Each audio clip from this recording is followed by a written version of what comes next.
እግዚአብሔር ይምረን ዘንድ በእኛም ላይ ይቅር ይል ዘንድ እሹ ለምኑ። ስለኛ ከቅዱሳን ጸሎትን ልመና የሚቀበል ዘንድ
ለጸሎት ተነሱ።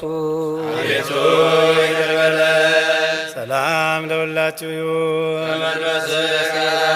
መምህር የኢየሱስ ክርስቶስ ሆይ ከቀዳማዊ አብ ጋር አንድ የምትሆን ንጹሕ የሚሆን የአብ ቃል የማየ መንፈስ ቅዱስም ቃል ከሰማያት የወረድ የሕይወት ህብስት አንተ ነህ። ስለ ዓለሙ መዳን ነውር የሌለበት መስዋዕት እንድትሆን መናገር እናስቀደም። አሁንም ከበጎነት ቸርነት እንለምናለን ማልዳለን። ሰው ወዳጅ ሆይ አንተ በሚሆን በዚህ በመንፈሳዊ ታቦት ላይ ባኖር ነው በዚህ ህብስት ላይ በዚህም ጽዋ ላይ ፊትህን ግለጽ። ይህንን ህብስት ባርከው፣ ይህንን ጽዋ አክብረው፣ ሁለቱንም አንጻቸው። ይህ ንጹሕ ሥጋን ይሆን ዘንድ ለውጠው፣ በዚህ ጽዋ ውስጥ የተቀዳውን ወይን የከበረ ደም ይሆን ዘንድ ለሁላችንም ያረገ ለነፍሳችን ለስጋችን ለልቦናችን ፈውስ ይሆን ዘንድ አምላካችን ክርስቶስ የሁላችን ንጉሥ አንተ ነህ። ክብር ከፍ ያለ ምስጋናና ክብርን ስግደትም ለአንተ እንልካለን። ቸር ከሚሆን ከሰማያዊ አባት ጋራ ከአንተ ጋር ከሚተካከል ከማያዊ ከመንፈስ ቅዱስም ጋር ዛሬም ዘወትርም ለዘላለሙ። ይህ የአባቶቻችን የሐዋርያት ትእዛዝ ነው። ሰው በልቦናው ቂምንና በቀልን ቅናትንና ጠብን በባልንጀራው ላይም ሆነ ማንም በማንም ላይ ቢሆን አያዝ። ስግዶ